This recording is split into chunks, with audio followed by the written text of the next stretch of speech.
Welcome back to the Fast to Faith podcast.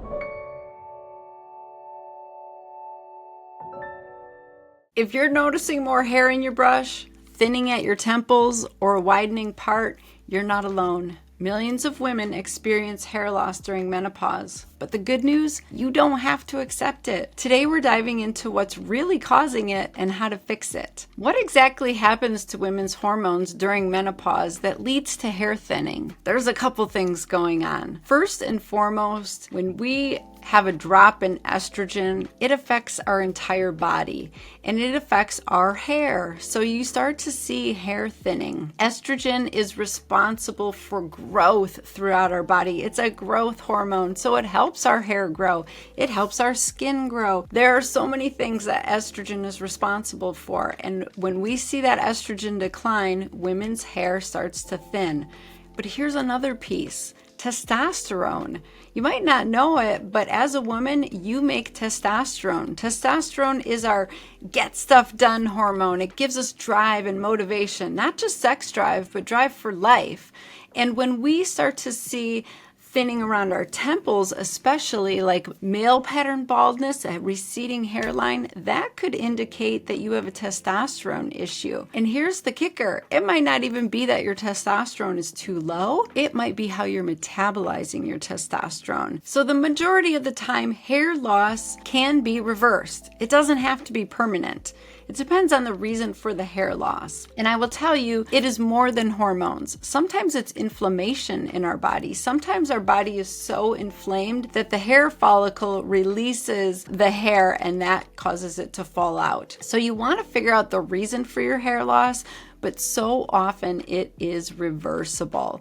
Like I mentioned, if it's from testosterone, you might just need a supplement like Hair and Beauty Lift from Fast to Faith. But if it's some deeper issue, you want to figure that piece out. And so that is what we do at my virtual medical practice, Dr. Tabatha. We look at the thyroid in detail. We look at what's going on in the gut. We look at your hormones and your metabolism pathways of those hormones. We want to see, are you making too much DHT, dihydrotestosterone, so that we can actually give you an individualized plan for treating that hair loss and reversing it. And here's what most people don't realize. Your hair health is directly connected to what's happening inside your body. What role does stress and cortisol play in thinning hair? Oh my goodness, this is a big one. And if you've ever had a stressful event, you're going to relate to what I'm about to tell you. When we go through a stressful event,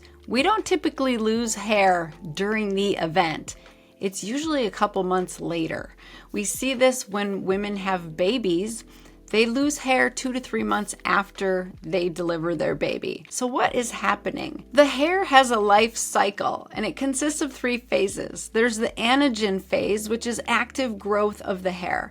There's the catagen phase, which is transition, and the telogen phase, which is the resting phase. And so you go through a growth phase, but when you're sick, you get stuck in this arrested phase, and then eventually it goes into the transition fallout phase. So that is why we see this delayed response when it comes to stress, about 2 or 3 months after that stressful event. But the key is that you want to support your body's ability to heal and regrow that hair. And it's totally possible. We have to get control of the inflammation that's happening throughout our body. So is that inflammation coming from your gut?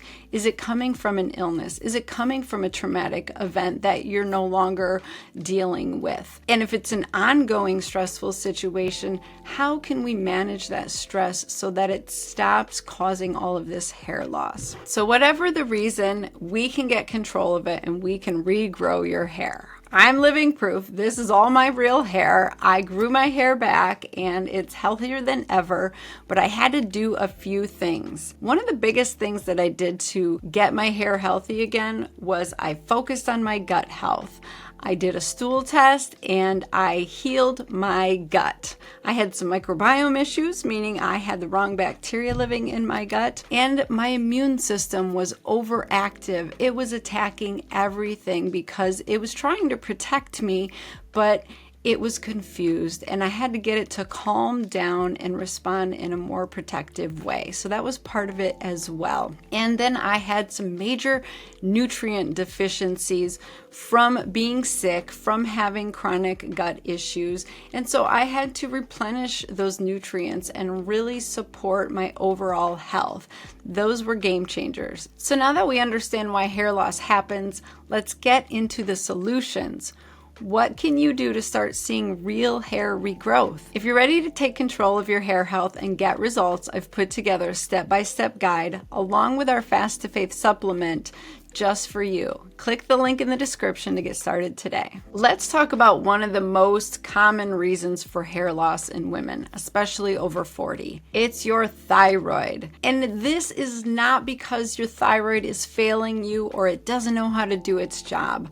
Just the opposite. Our body has amazing divine intelligence. God created our bodies to function, and the thyroid is just taking all the input from all the other systems, from the environment that you're living in, all the food that you're putting in your body, and it's responding appropriately. So if your thyroid thinks your body is struggling and in survival mode, it will downregulate and look like a hypothyroid picture. That will cause hair loss because here's what your body is thinking. We don't have a lot of resources. She's stressed to the max. She's not feeding us. We're starving. We're not getting what we need. We better conserve our resources. We don't want to use energy to grow hair and nails and all the beautiful cosmetics. We need to conserve those resources for fighting off the gut infections that we have going on and managing our cortisol, our stress hormone, and doing those internal things to keep you alive and help you survive. So your thyroid knows what it's doing. It's protecting you, but you want it to work on all the other stuff.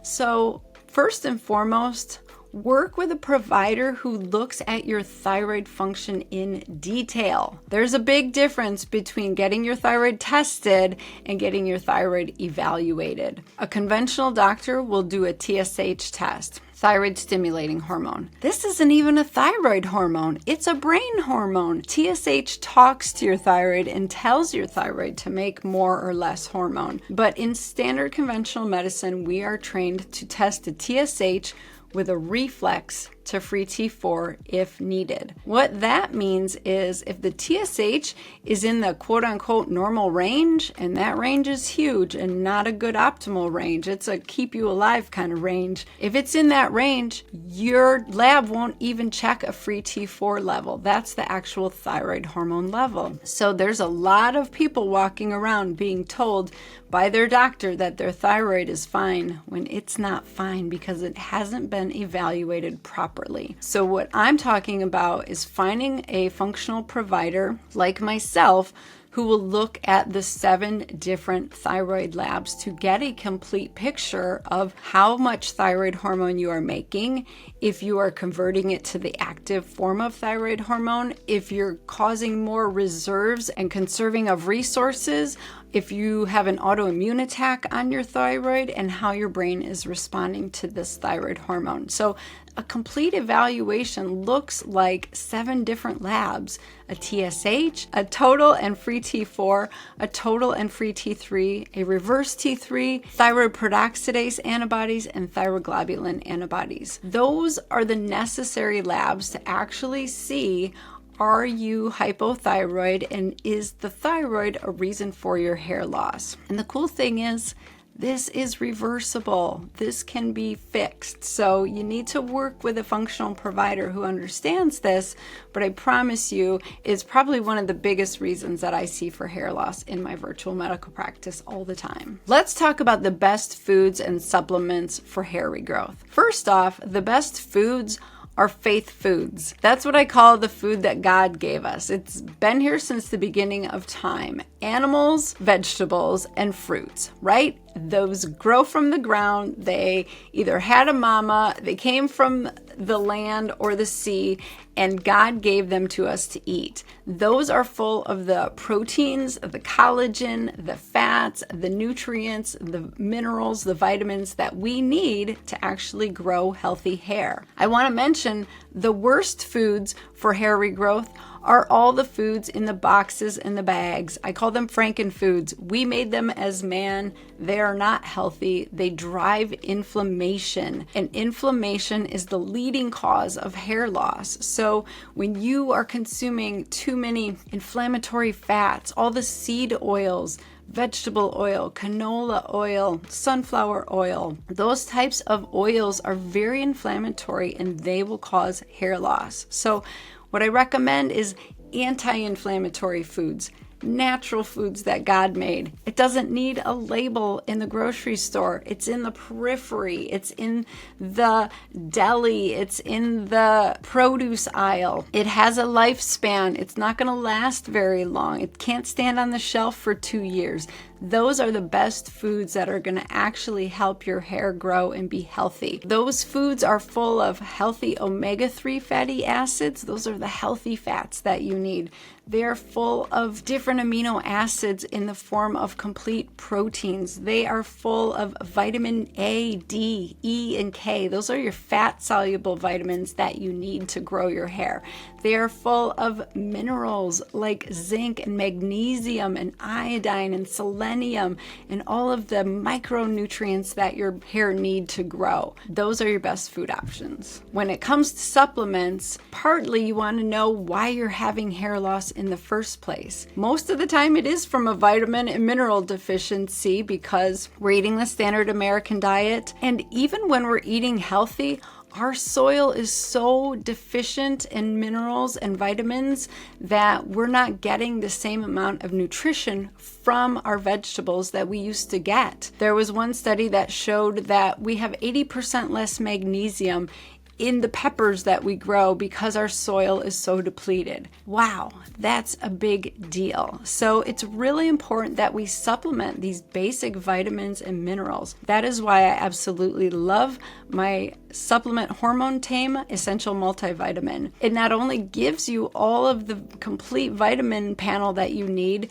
it also gives you antioxidants that really support your ability to repair your cells and break down and get rid of those broken DNAs and proteins that need to be removed from your body. So that, along with omega-3 fatty acid supplementation like Omega Lift, that can really be helpful when it comes to hair growth. And the third one, Hair and Beauty Lift. If you have hair thinning, especially around the temples, then that could be a testosterone issue. And Hair and Beauty Lift is so fabulous at decreasing your dihydrotestosterone production. The testosterone that is more like androgenic male type testosterone. You don't want to make too much of that. So it helps you metabolize your testosterone better. And that one can have profound effects on your hair. Now that you know it's possible to regrow your hair, let's talk about another major issue in menopause: stubborn weight gain and how to reset your metabolism. Click here to watch my next video and take the next step in restoring your health.